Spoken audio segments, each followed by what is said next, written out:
খলিল অনেক বছর পর ঢাকা ফিরেছে। সে থাকে লন্ডনে প্রায় ৮ বছর। সময়টা নেহায়েত কম না। বাসা থেকে বের হয়েছে সকালবেলা।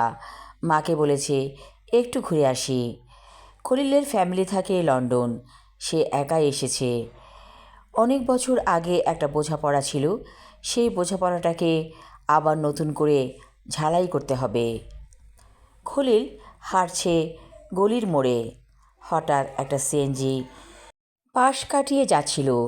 খলিল জোরে ডাক দিল সিএনজিকে। সিএনজি ওলা থামল। খলিল বলল, কলা বাগান যাবেন? সিএনজিওয়ালা খলিলকে উঠতে বসলো সিএনজিতে। সিএনজি চলছে। খলিল আশেপাশের দৃশ্যগুলোকে দেখছে। অনেক বদলে গিয়েছে ঢাকা শহর। অবশেষে কলা বাগানে এসে থামল সিএনজি। নেমে পড়ল খলিল সিএনজি থেকে। খুব চায়ের তৃষ্ণা পেয়েছে। বাসা থেকে অবশ্য চা খেয়ে বের হয়েছে, কিন্তু টি স্টলে বসে চা খাবার ইচ্ছেটা যেন মাথা চাড়া দিয়ে উঠল।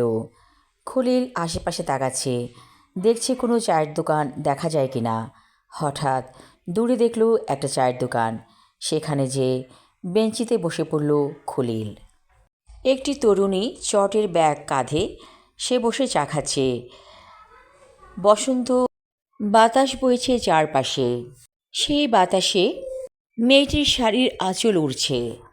অপরূপ সুন্দর বাসন্তী রঙের শাড়ি, ছোট ছোট ফুল শাড়িতে। খলিল অবাক হয়ে মেয়েটিকে দেখছে। মনে হচ্ছে বহু বছর আগে এই মেয়েটিকে সে দেখেছিল। মেয়েটি বলল, খলিল ভাই, ভালো আছেন? চমকে উঠে খলিল বলল, তুমি কে? ঠিক চিনতে পারছি না। মেয়েটি হাসছে খিলখিল করে, মনে হচ্ছে যেন কাঁচ ভাঙা হাসি। খলিল বলল, সত্যি আমি বিভ্রান্ত হচ্ছি, নামটা বলো প্লিজ। মেয়েটি বলল, আমি তিতির, কনাপা আমার বড় বোন। খলিল চমকে উঠল।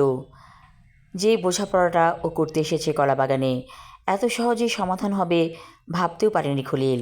খলিল বলল, কণা কোথায় আছে?